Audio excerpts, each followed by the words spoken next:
Hallelujah. सब भैन भरावां नूं जय मसीह की। मैं पास्टर रॉबर्ट एक बार फिर जलंधर तो परमेश्वर का वचन लैके आया हाँ तुहाडे लई। और मैं सब तो पहला परमेश्वर का धन्नवाद करता हाँ। उस तो बाद मैं पास्टर ऑस्टिन सैमुअल जी का धन्नवाद करता हाँ और द वंडर टीवी चैनल की पूरी टीम का धन्नवाद करता हाँ जो उन्होंने एक चैनल नूं चलाया है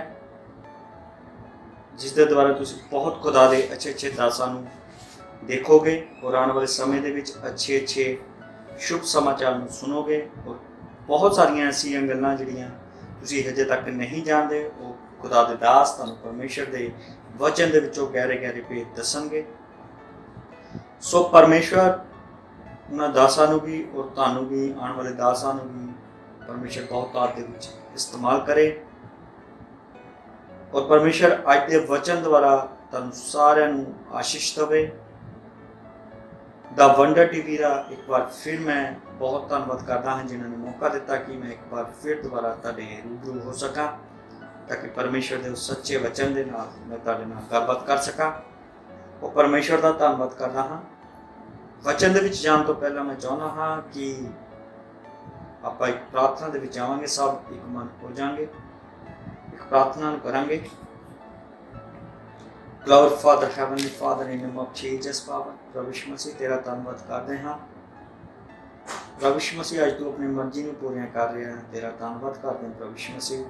ਅੱਜ ਦੇ ਵਚਨ ਦੁਆਰਾ ਸੁਣਨ ਵਾਲਿਆਂ ਨੂੰ प्रभु यीशु मसीह ਸਾਮਰਥ और शक्ति देना और ਉਹਨਾਂ ਦੇ ਜਿੰਨੇ ਵੀ ਸੁਣਨ ਉਹਨਾਂ ਦੇ ਜੋ ਕਠੋਰ ਮਨ ਹਨ प्रभु यीशु मसीह ਅੱਜ ਤੇਰੇ ਵੱਲ ਬਦਲ ਜਾਣ और सचमुच जिन्निਆਂ तक पवित्र वचन पहुंचे ਉਹਨਾਂ ਨੂੰ आशीष देना और जिन्हें खुदा के दासां तक पहुँचे उन्होंने आशीष होवे और प्रभु से उन्होंने होर ज़्यादा ब्लैसिंग ना पाना और उन्होंने होर बहुतात के विच इस्तेमाल करना। प्रभु से जो रिस्पैक्टेड दास ने उन्होंने सारे तेरे सामर्थी हत्थां दे विच देना। प्रभु से द वंडर टीवी चैनल की टीम नूं पास्टर ऑस्टिन सैमुअल जी नूं तेरे सामर्थी हत्थां दे विच देने और प्रभु मसीह जिन्होंने तक वचन पहुँचे उन्होंने सारे आशीष देना और जिन्हें शेयर करने वाले इस वचन उन्होंने भी आशीष देना ताकि उन्होंने द्वारा उन्होंने तक भी आशीष पहुँचे।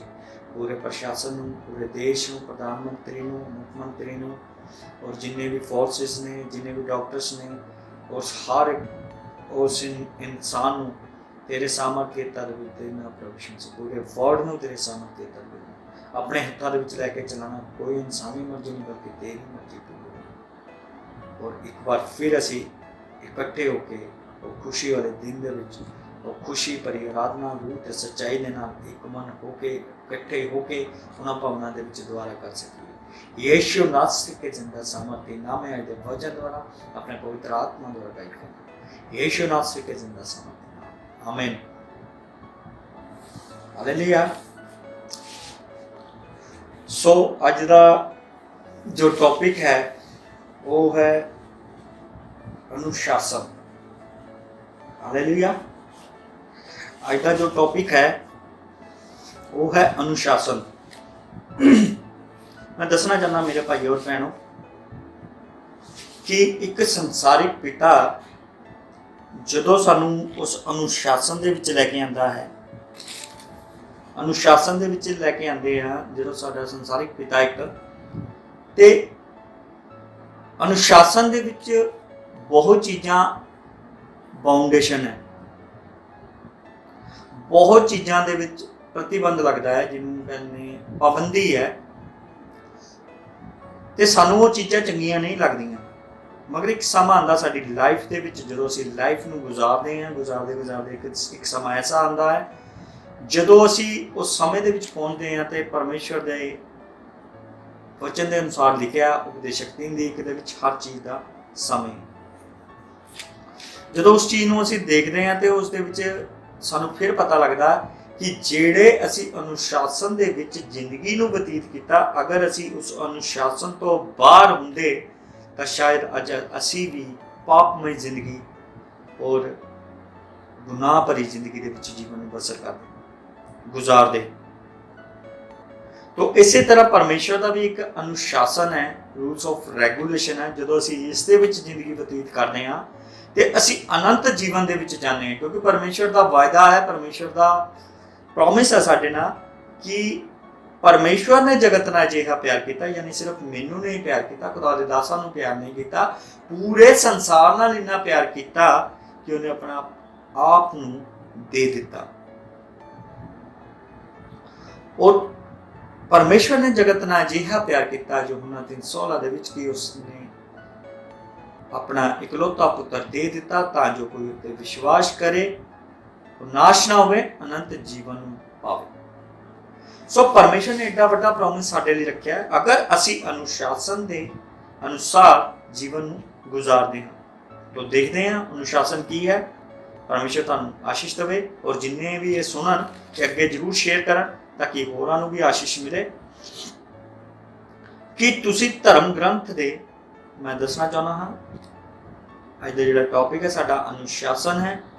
ਔਰ ਇਬਰਾਨੀਆਂ ਜਦੋਂ 12 ਪੜ੍ਹਦੇ ਹਾਂ, 12 ਦੀ 5 ਤੋਂ ਯਾਨੀ 12 ਬਾਪ ਉਸਦੀ 5ਵੀਂ ਆਇਤ ਤੋਂ, ਜਦੋਂ ਅਸੀਂ 5ਵੀਂ ਆਇਤ ਤੋਂ 11 ਤੱਕ ਪੜ੍ਹਦੇ ਹਾਂ ਤੇ ਪਰਮੇਸ਼ਰ ਦਾ ਵਚਨ ਕੁਝ ਸਾਨੂੰ ਸਿਖਾਉਂਦਾ ਹੈ, ਗੱਲਾਂ ਨੂੰ ਆਪਾਂ ਸਿੱਖਦੇ ਹਾਂ ਕਿ ਤੁਸੀਂ ਧਰਮ ਗ੍ਰੰਥ ਦੇ ਉਹ ਸ਼ਬਦ ਭੁੱਲ ਗਏ ਜਿਨ੍ਹਾਂ ਵਿੱਚ ਤੁਹਾਡੇ ਧੀਰਜ ਅਤੇ ਉਤਸ਼ਾਹ ਲਈ ਤੁਹਾਨੂੰ ਪੁੱਤਰ ਕਹਿ ਕੇ ਬੁਲਾਇਆ ਗਿਆ ਹੈ।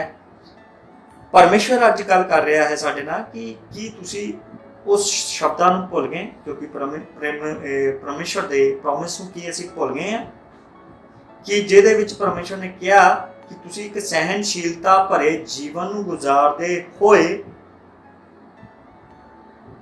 ਪਰਮੇਸ਼ਵਰ ਨੇ ਤੁਹਾਨੂੰ ਪੁੱਤਰ ਕਹਿ ਕੇ ਬੁਲਾਇਆ, ਧੀਆਂ ਪੁੱਤਰ ਕਹਿ ਕੇ ਬੁਲਾਇਆ। ਜਦੋਂ ਯੋਹੰਨਾ 1:12 ਪੜ੍ਹਦੇ ਹਾਂ ਉਸ ਦੇ ਵਿੱਚ ਲਿਖਿਆ ਹੈ ਕਿ ਜਿਨ੍ਹਾਂ ਨੇ ਉਹਨੂੰ ਸਵੀਕਾਰ ਕੀਤਾ ਉਹਨਾਂ ਨੂੰ ਧੀਆਂ ਪੁੱਤਰ ਹੋਣ ਦਾ ਹੱਕ ਦੇ ਦਿੱਤਾ। ਮੇਰੇ ਪੁੱਤਰ ਪ੍ਰਭੂ ਦੇ ਅਨੁਸ਼ਾਸਨ ਨੂੰ ਹਲਕਾ ਨਾ ਸਮਝਣਾ, ਪਰਮੇਸ਼ਰ ਦੇ ਵਚਨ ਨੂੰ ਹਲਕਾ ਨਾ ਸਮਝਣਾ, ਯਾਨੀ ਕਿ ਪਰਮੇਸ਼ਰ ਦਾ ਵਚਨ ਸਾਡੇ ਲਈ ਕੀ ਹੈ? ਅਨੁਸ਼ਾਸਨ ਹੈ। ਹਜੇ ਸਾਨੂੰ ਹੋ ਸਕਦਾ ਹੈ ਬਹੁਤ ਬਾਉਂਡੇਸ਼ਨਾਂ ਨੂੰ ਦੇਖ ਕੇ ਘਬਰਾਹਟ ਹੁੰਦੀ ਹੈ ਜਾਂ ਅਸੀਂ ਨਹੀਂ ਸੋਚਦੇ ਹਾਂ ਮਨ ਦੇ ਵਿੱਚ ਕਿ ਅਸੀਂ ਨਹੀਂ ਚੱਲ ਸਕਾਂਗੇ, ਮਗਰ ਇੱਕ ਸਮਾਂ ਆਏਗਾ ਇਹਨਾਂ ਦੀ ਵੈਲਿਊ ਦਾ, ਜਦੋਂ ਉਹਦੇ ਨਿਆਂ ਦਾ ਸਮਾਂ ਆਏਗਾ ਉਸ ਵੇਲੇ ਸਾਨੂੰ ਇਹਨਾਂ ਵੈਲਿਊ ਦਾ ਪਤਾ ਲੱਗ ਜਾਏਗਾ। ਮੇਰੇ ਪੁੱਤਰ ਪ੍ਰਭੂ ਦੇ ਅਨੁਸ਼ਾਸਨ ਨੂੰ ਹਲਕਾ ਨਾ ਸਮਝਣਾ ਅਤੇ ਨਾ ਹੀ ਉਸ ਦੀ ਝਿੜਕ ਕਾਰਨ ਦਿਲ ਛੱਡਣਾ, ਔਰ ਇਸ ਅਨੁਸ਼ਾਸਨ ਨੂੰ ਸਮਝਦੇ ਹੋਏ ਕਦੀ ਵੀ ਪਰਮੇਸ਼ਰ ਦੇ ਵਚਨ ਤੋਂ ਡਰਨਾ ਨਹੀਂ। ਹਾਲੇਲੂਇਆ।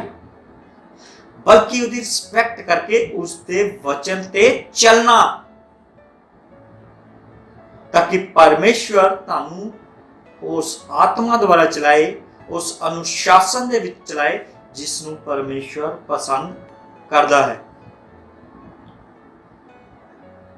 ਉਹ ਅਨੁਸ਼ਾਸਨ ਕੀ ਹੈ ਮੈਂ ਤੁਹਾਨੂੰ ਅੱਗੇ ਜਾ ਕੇ ਦੱਸਾਂਗਾ ਲਾਸਟ ਦੇ ਵਿੱਚ, ਪਰ ਉਸ ਤੋਂ ਪਹਿਲਾਂ ਅਸੀਂ ਪਰਮੇਸ਼ਵਰ ਦੇ ਵਚਨ ਸਮਝਣਾ ਤੇ ਸਿੱਖਣਾ ਹੈ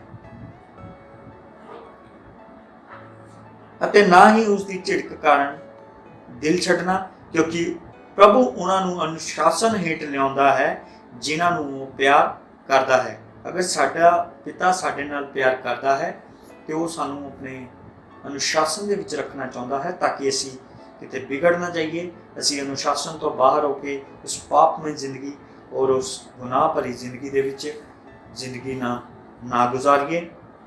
ਇਸ ਕਰਕੇ ਉਹ ਪਰਮੇਸ਼ਵਰ ਵੀ ਇਸੇ ਤਰ੍ਹਾਂ ਚਾਹੁੰਦਾ ਹੈ ਕਿ ਅਸੀਂ ਕਿਸੇ ਉਸ ਅਨੰਤ ਜੀਵਨ ਦੇ ਰਸਤੇ ਤੋਂ ਭਟਕ ਨਾ ਜਾਈਏ ਜਿਹਦੇ ਕਰਕੇ ਸਾਨੂੰ ਪਰਮੇਸ਼ਵਰ ਨੇ ਬੇਟਾ ਬੇਟੀ ਕਹਿ ਕੇ ਬੁਲਾਇਆ ਹੈ। ਕਿਉਂਕਿ ਪ੍ਰਭੂ ਉਹਨਾਂ ਸਭ ਨੂੰ ਅਨੁਸ਼ਾਸਨ ਹੇਠ ਲਿਆਉਂਦਾ ਹੈ ਜਿਨ੍ਹਾਂ ਨੂੰ ਪਿਆਰ ਕਰਦਾ ਹੈ, ਉਹ ਉਹਨਾਂ ਨੂੰ ਝਿੜਕਦਾ ਹੈ ਜਿਨ੍ਹਾਂ ਨੂੰ ਉਹ ਸਵੀਕਾਰ ਕਰਦਾ ਹੈ। ਪਰਮੇਸ਼ਵਰ ਦਾ ਵਚਨ ਕਹਿੰਦਾ ਝਿੜਕਦਾ ਵੀ ਉਹਨੂੰ ਹੈ, ਯਾਨੀ ਕਿ ਤਾੜਨਾ ਵੀ ਉਹਨੂੰ ਦਿੰਦਾ ਹੈ ਜਿਹਨੂੰ ਉਹ ਸਵੀਕਾਰ ਕਰਦਾ, ਕਬੂਲ ਕਰਦਾ ਹੈ।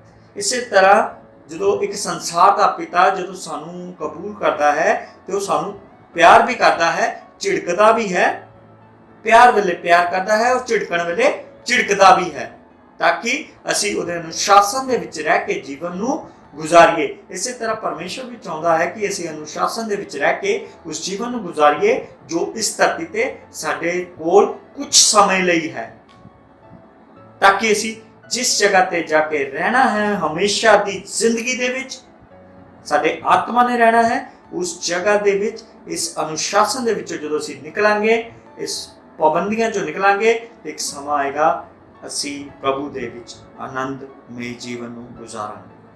हालेलुया। तुसीं ये सब अनुशासन दी खातर सह लवो। इत्थे परमेश्वर कहंदा ये सब तुसीं अनुशासन दे खातर सह लवो। जिहड़ियां गल्लां तुहानूं दस रहे हां इन्हां नूं सह लवो। सहन दा मतलब है कि सह के असी उस परमेश्वर दे आनंद दे विच भर जाइए। परमेश्वर ये सब तुहानूं पुत्र समझ के करदा है कि कौन इहो जिहा पुत्र है जिसनूं उसका पिता अनुशासन हेठ ना लियाउणा चाहता होवे। हालेलुया। किहड़ा ऐसा पुत्र है और पिता है जिहड़ा उहनूं अनुशासन दे हेठ ना लैके आना चाहता होवे। जेकर तुसीं बाकी पुत्रां वांग अनुशासन हेठ नहीं हो तां समझो कि तुसीं असली पुत्र नहीं हो। परमेश्वर कहता अगर तुसी इस अनुशासन दे विच, अनुशासन मैं तुहानूं दस्सिया कि मैं तुहानूं लास्ट दे विच दस्सांगा कि अनुशासन परमेश्वर दा असली है की है। जो अनुशासन हेठ असी जिंदगी नूं नहीं गुजारदे ते असी परमेश्वर दे धीआं पुत्र कहलाण दे हकदार नहीं हां। साडे शरीरिक पिता सानूं अनुशासन हेठ रखदे हन अते असी उन्हां दा आदर करदे हां। जदों साडा एक संसारिक पिता जो इस धरती ते है, जदों वो सानूं अनुशासन हेठ रखदा है ते असी उसका आदर करदे हां। जेकर ये सच है तो फिर असी अपने स्वर्गीय पिता के अनुशासन हेठ उस तो वध नहीं रहांगे अते जीवांगे। हालेलुया। इत्थे परमेश्वर का वचन कहता है जेड़ा स्वर्गीय पिता है जेकर असी उहदे अनुशासन दे विच जीवन नूं गुजारांगे ते वो सानूं एक जीवन भी दिंदा है जिसनूं स्वर्ग कहंदे हैं। हालेलुया। साडे शरीरिक पिता तां सानूं कुछ ही चिर दे लई अपनी समझ जिस तरह वो ठीक समझते हैं अनुशासन हेठ रखते हैं। साडा जिहड़ा संसारिक पिता है वो कुछ समय लई अपनी समझ द्वारा सानूं अनुशासन दे विच रखदा है ताकि असी उस अनुशासन दे विच रह के किते पापमय जिंदगी दे विच फस ना जाइए। पर स्वर्गीय पिता सानूं साडे भले लई अनुशासन हेठ रखदा है कि असी उसकी पवित्रता दे हिस्सेदार बणीए। जिस तरह पवित्र वचन दे विच लिखिया है परमेश्वर दे उस दे विच लिखिया मैं तुहाडे विच बणिया रहां ते तुसीं मेरे विच बणे रहो। मेरियां गल्लां तुहाडे विच बणिया रहन ते तुहाडीआं गल्लां मेरे विच बणिया रहन। इस करके अनुशासन दा होना बहुत जरूरी है। किसी तरह दा अनुशासन सुखदायक नहीं हुंदा। कहंदा असीं जानदे हां अनुशासन पाबंदी किसी तरह दा सुखदायक नहीं हुंदा, तकलीफ हुंदी है।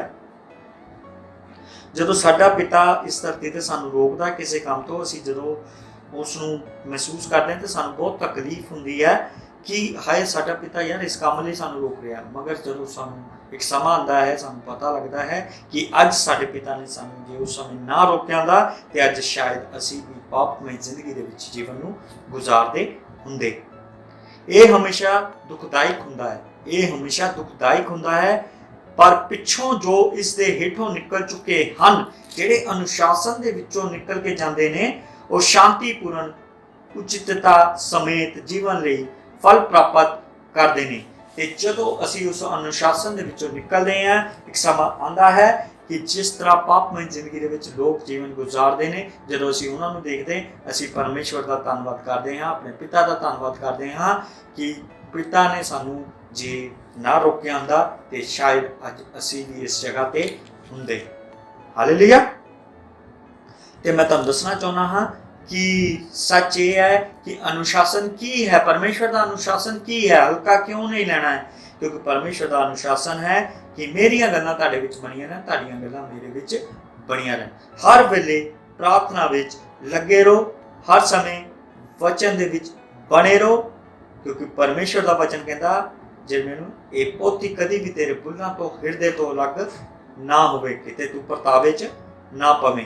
इस करके परमेश्वर कहता है ये अनुशासन ये है कि तुसीं दुआ प्रार्थना वाले जीवन च जीवन गुजारो और सचमुच वचन पढ़न वाले जीवन च जीवन गुजारो, संगति वाले जीवन च जीवन गुजारो, रूह ते सच्चाई दी आराधना दे विच जीवन गुजारो। यही साडा अनुशासन है। जदों असीं इस अनुशासन दे विचों निकलांगे ते सचमुच जानो मेरे भाईओ और भैणों, मेरे बच्चों, मेरे बुजुर्गों, मैं सच दस रहा कि असीं उस अनंत जीवन दे विच प्रवेश करांगे। हालेलुया। जो रैप्चर होएगा असीं उस दे विच भी प्रवेश करांगे, यानी कि मसीह दे विच आके असीं जिस तरह हनोक और एलिया और प्रभु यीशु मसीह नूं उठाया गया, इसी तरह एक समा आएगा परमेश्वर सानू भी उठा के अपने दाहिने हथ ते विराजमान खुशी दे नाल करेगा। हालेलुया। सो मेरे भैन भरावो, इस अनुशासन को अज समझना बहुत जरूरी है। हो सकता सानू इस समय बहुत तकलीफ होएगी, मगर एक समा आएगा, क्योंकि उपदेशक 3 दे विच फिर दोबारा दस रहा कि हर चीज़ का समा है। जो समा आएगा फिर सानू समझ लगेगी कि असीं अनुशासन मन्निया और उस ते चले हाँ, ते इसे करके अज असीं इस जगह के हकदार हाँ। हालेलुया। सो परमेश्वर तुहानू सारे नू आशीष देवे, एक वड्डी आशीष देवे। मैं चाहुंदा हाँ जिन्हें भी सुन रहे ने उन्होंने फेसबुक, इंस्टाग्राम और यूट्यूब ते, व्हाट्सएप ते जरूर शेयर करो, ताकि होरां तक भी परमेश्वर का वचन पहुँचे। एक बार फिर मैं परमेश्वर का धन्यवाद करता हाँ, और द वंडर टीवी चैनल की पूरी टीम नू, पास्टर ऑस्टिन सैमुअल जी नू मैं फिर एक बार धन्यवाद करता हाँ, जो उन्होंने एक मुहिम चलाई कि जिस दे द्वारा कि परमेश्वर दे एक अच्छे वचन असी खुदा दे दास जिन्ने भी हैं आने वाले ने या जिहड़े सुना चुके ने, वो एक अच्छे वचन वो परमेश्वर की मर्जी अनुसार पवित्र आत्मा द्वारा उन्होंने गल्लां नूं सामने रख सकीए जो परमेश्वर साडे तो चाहुंदा है। सो परमेश्वर के राज वधाउण लई एक बार फिर पास्टर ऑस्टिन सैमुअल और द वंडर टीवी चैनल की पूरी टीम नूं परमेश्वर के राज वधाउण दे लई कॉन्ग्रेचुलेशन, लख लख बधाई। और परमेश्वर इस चैनल नूं बहुतात दे विच वधाए और सचमुच एक बड़ी आशीष बन के उतरे। यीशु नासरी के जिंदा साना आमीन। सब भैन भरावां जय मसीह की। God bless you. परमेश्वर ने चाहया तो फिर एक बार फिर मिलांगे परमेश्वर के पवित्र वचन के नाल, पवित्र आत्मा के द्वारा तुहाडे नाल गलबात करांगे। प्रभु तुहानूं सारिआं नूं आशीष देवे। सब भैन भरावां जय मसीह आमीन।